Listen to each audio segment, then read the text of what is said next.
¡Arriba!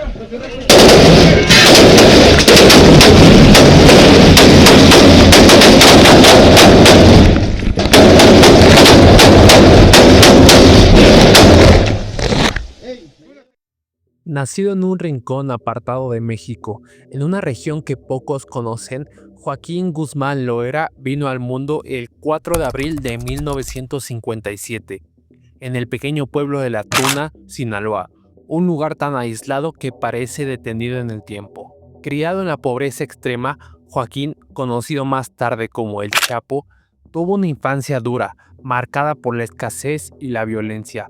Su familia, una de las muchas en la región, vivía del cultivo de amapola, una actividad que sin saberlo aún marcaría el futuro de su vida. En un entorno donde el crimen y la pobreza se entrelazaban, Joaquín aprendió desde joven lo que muchos nunca llegarían a comprender: la lucha por sobrevivir. En su familia no era raro que la violencia fuera parte del día a día, y el narcotráfico, una sombra constante que acechaba a cada miembro de la comunidad. Aunque su niñez fue dura, fue en este contexto donde comenzó a forjarse el carácter de quien más tarde sería conocido como el Chapo Guzmán. A su corta edad ya tenía en mente un solo objetivo: salir de la miseria, costara lo que costara. El narcotráfico era el único camino visible hacia la riqueza y el poder, en una región donde la ley muchas veces parecía ausente. Y aunque muchos pensarían que el destino de Joaquín ya estaba sellado, para él apenas comenzaba.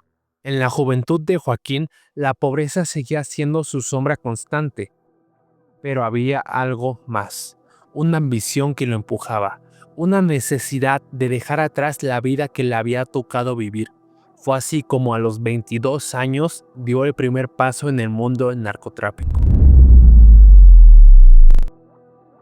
En su búsqueda por salir de la miseria, Joaquín encontró una oportunidad al unirse a Héctor Luis Palma Salazar, uno de los narcotraficantes más poderosos de la época. Palma, conocido como el Güero, tenía un control absoluto sobre una de las rutas más importantes de tráfico de drogas hacia Estados Unidos, y pronto reconoció el potencial de Joaquín. Lo que comenzó como una colaboración humilde, rápidamente se convirtió en una asociación de poder. Bajo la tutela de Palma, el Chapo aprendió rápidamente los secretos del negocio. La logística del narcotráfico no solo implicaba transportar drogas, era necesario entender las rutas, las estrategias de evasión, el control de las fuerzas de seguridad y, sobre todo, cómo manejar el dinero que se movía entre las sombras. Lo que antes parecía un camino lleno de obstáculos comenzó a tomar forma. El Chapo no solo se convirtió en un hábil operador de rutas, también ganó respeto entre los suyos, sabiendo cómo manejar las complejas relaciones de poder que existían en el negocio. No pasaron muchos años para que su nombre empezara a resonar con fuerza en los círculos del narcotráfico. Mientras su posición dentro de la organización de Palma crecía, también lo hacía su hambre de poder. Su deseo de controlarlo todo, de tener la última palabra, lo llevó a dar un paso crucial. La ambición del Chapo no tardó en chocar con los intereses de otros. La lealtad en este mundo nunca es permanente, y las traiciones siempre están a la vuelta de la esquina. El mismo sistema que lo había cogido ahora lo impulsaba hacia la cima, y mientras algunos otros de los más grandes caían, Joaquín encontraba su lugar en el negocio, no como un subordinado, sino como un líder en formación. En 1989, el panorama del narcotráfico mexicano dio un giro inesperado. La caída de Miguel Ángel Félix Gallardo, uno de los capos más poderosos de la época, dejó un vacío de poder en el corazón del narcotráfico mexicano. La caída del jefe de jefes abrió la puerta a una lucha interna por el control de las rutas, territorios y recursos. Y en este vacío, un hombre emergió con una sola ambición: ser el nuevo rey. Joaquín Guzmán, conocido ya en los círculos más oscuros del narcotráfico, vio en ese momento una oportunidad única para consolidarse como una figura dominante. Aprovechó el caos para dar un paso decisivo: fundó el Cártel de Sinaloa. En ese instante su ascenso al poder había comenzado de forma irreversible.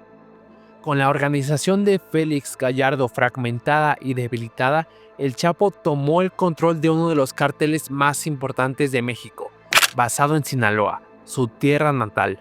Su estrategia fue clara: tomar el control de las rutas hacia Estados Unidos, lo que le permitiría acumular un poder sin precedentes en el mundo del narcotráfico. Pero el mundo hacia la consolidación del poder no sería fácil. En el mundo del narcotráfico, cada movimiento es un riesgo, y en este nuevo escenario, el Chapo tuvo que enfrentarse a varios competidores violentos que buscaban lo mismo que él: el dominio absoluto del negocio. Los primeros años del cártel de Sinaloa estuvieron marcados por intensas batallas. La competencia con otros cárteles como el de los Beltrán Leiva, el cártel del Golfo y la rivalidad con otras facciones dentro del mismo mundo del crimen llevó a un enfrentamiento brutal por el control de las rutas. Pero el Chapo, con su astucia y su capacidad para maniobrar en las sombras, supo mantenerse un paso adelante. En lugar de recurrir a la violencia desmedida, el Chapo optó por una estrategia más calculadora. Sabía que el poder no se construye con armas, sino con alianzas estratégicas, sobornos y control absoluto de la información. En el proceso no solo destruyó a sus competidores, también construyó un imperio imparable.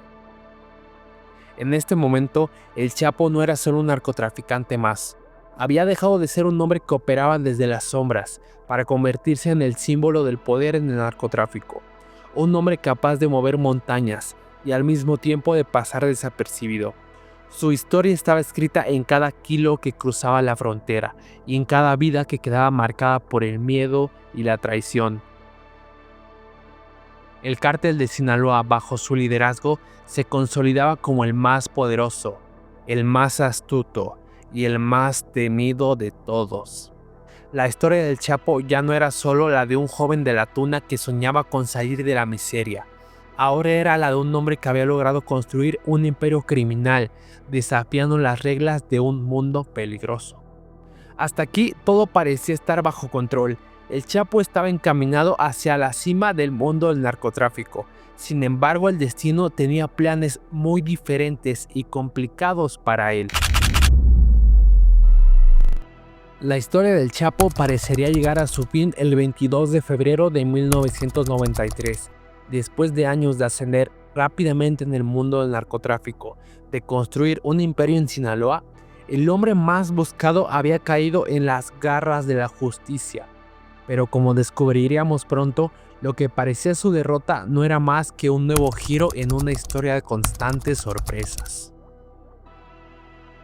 En ese febrero de 1993, el Chapo se encontraba en lo que parecía una simple reunión, una última parada antes de la tormenta. Mientras se resguardaba en una finca en Guatemala, las autoridades mexicanas, con la ayuda de inteligencia internacional, rastrearon sus movimientos. Un operativo conjunto con la participación de la CIA, la DEA y la policía guatemalteca fue desplegado para capturarlo. El plan fue meticulosamente ejecutado. El Chapo fue arrestado sin resistencia en la finca donde se encontraba. Al principio, su captura parecía un triunfo para las autoridades. El narcotraficante más grande de México y uno de los más grandes del mundo había sido capturado en el extranjero, y su extradición a México parecía ser solo cuestión de tiempo. Las noticias no tardaron en correr. El Chapo había sido capturado. Para muchos, esta captura representaba el cierre de una historia de impunidad. El gobierno mexicano por fin parecía estar ganando la guerra contra el narcotráfico. Las autoridades no solo habían detenido a un hombre, sino que habían dado un golpe al corazón del cártel de Sinaloa. Pero la historia del Chapo no se cerró con su captura. Mientras estaba bajo custodia en Guatemala, la extradición a México fue un proceso que se retrasó por cuestiones legales y diplomáticas. Durante ese tiempo en las calles de Sinaloa, las noticias de su captura causaron una mezcla de incertidumbre y esperanza. Nadie creía que el Chapo fuera simplemente una pieza más del ajedrez criminal mexicano, y muchos comenzaron a preguntarse, ¿es esta realmente su caída definitiva? La captura fue en apariencia un triunfo de la justicia, pero el Chapo ya había comenzado a planear su regreso. Mientras pasaba tiempo en prisión preventiva, las autoridades mexicanas comenzaron a darse cuenta de que el Chapo no era un hombre común.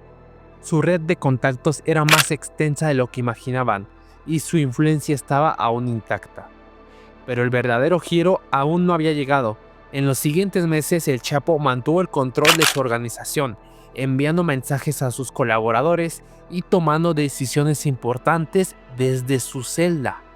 Aunque las autoridades creían que estaba derrotado, para el Chapo la historia de su imperio criminal estaba lejos de terminar.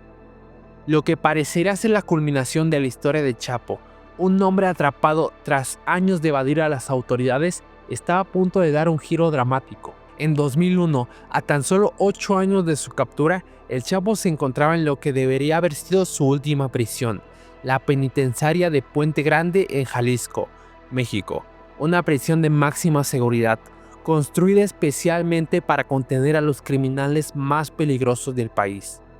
Pero el Chapo demostraría que las prisiones de máxima seguridad no eran muy seguras que digamos. El 19 de enero del 2001, el mundo del crimen fue sacudido por la noticia. El Chapo Guzmán había escapado de una de las prisiones más custodiadas del país, dejando perplejas a las autoridades.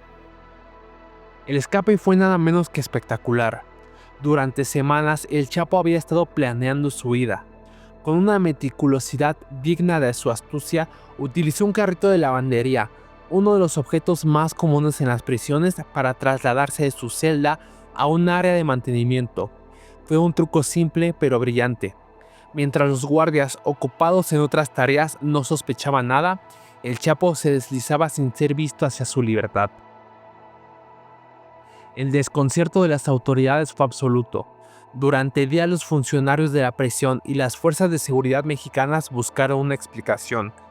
¿Cómo había podido un hombre tan vigilado escapar de una prisión de alta seguridad? La respuesta era clara. El Chapo no había logrado burlar la vigilancia. Había orquestado una fuga que dejaba en evidencia su capacidad para manipular incluso al sistema más impenetrable. Lo que más sorprendió a las autoridades fue que mientras estaban concentradas en su búsqueda, el Chapo ya había tomado el control de su imperio. La fuga no fue solo una humillación para el gobierno mexicano, sino también un recordatorio de la habilidad del Chapo para mantenerse un paso adelante, incluso cuando parecía que lo habían alcanzado. Y es que a pesar de estar bajo arresto, el Chapo nunca dejó de ser el líder del cártel de Sinaloa. Su red de contactos tanto dentro como fuera de la prisión le permitió no solo escapar, sino continuar operando desde las sombras. Su fuga solo incrementó la leyenda del Chapo, quien con cada día que pasaba se convertía en una figura mítica. La noticia de su fuga se propagó rápidamente, causando una mezcla de asombro y admiración en el mundo del crimen. Para las autoridades, esta fuga fue una bofetada en la cara. El Chapo había demostrado que incluso en las circunstancias más desesperadas, su astucia y su determinación eran insuperables. Lo que parecía ser el fin de su carrera criminal se convirtió en un capítulo aún más impredecible. El Chapo había escapado y con ello había dejado claro que su historia estaba lejos de concluir. La tensión seguía creciendo y las autoridades, ahora con un enemigo aún más peligroso y eludible, se preparaban para la próxima batalla. Después de más de una década evadiendo a las autoridades, Joaquín El Chapo Guzmán seguía siendo el hombre más buscado de México y una de las figuras más poderosas del narcotráfico mundial.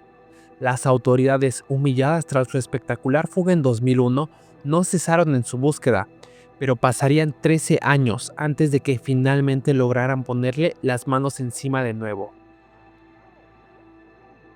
El 22 de febrero de 2014, las fuerzas de élite de la Marina Mexicana junto con la DEA llevaron a cabo un operativo de alto riesgo en Mazatlán, Sinaloa.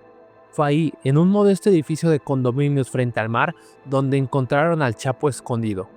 En la madrugada de ese día, las autoridades irrumpieron en su apartamento, logrando su captura sin disparar una sola bala.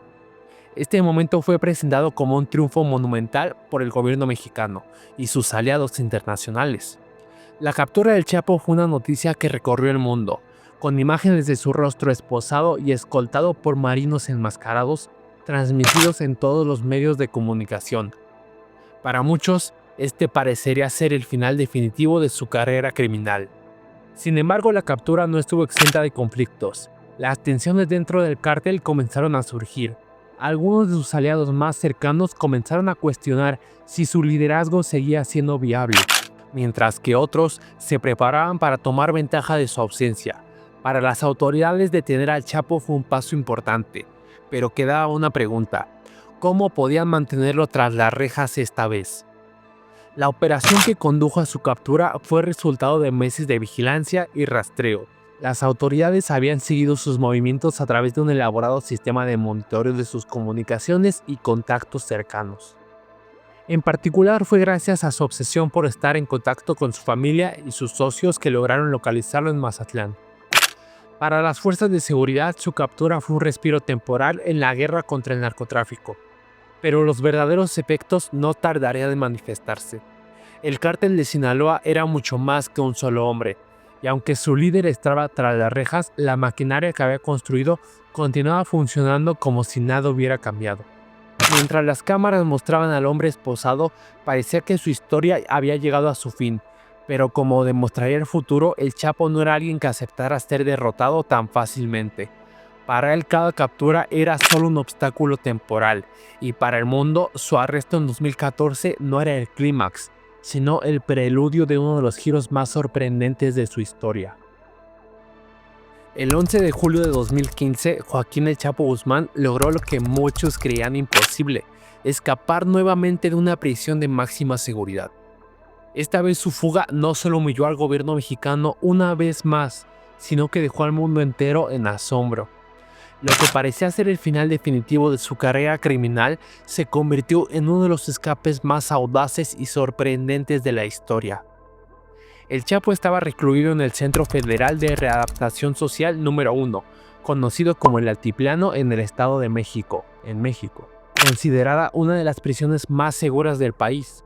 El altiplano estaba diseñado para evitar cualquier intento de fuga. Sin embargo, el Chapo, conocido por su ingenio y su capacidad para desafiar las expectativas, había planeado su escape desde el momento en que fue ingresado. Durante meses, ingenieros y trabajadores bajo su mando excavaron un túnel de 1.5 kilómetros de longitud desde un terreno cercano a la prisión hasta la ducha de su celda. El túnel, un trabajo de ingeniería extraordinaria, estaba equipado con luces, sistemas de ventilación e incluso una motocicleta adaptada sobre rieles para transportar al fugitivo rápidamente. Todo había sido cuidadosamente planeado y ejecutado con precisión milimétrica. Esa noche, las cámaras de vigilancia mostraron al Chapo entrando en la ducha de su celda, un espacio donde no había cámaras directas por motivos de privacidad. Minutos después, desapareció. Lo que los guardias no sabían era que justo debajo de ese pequeño espacio se encontraba la entrada al túnel que lo llevaría a la libertad. Cuando finalmente entraron a revisar, ya era demasiado tarde.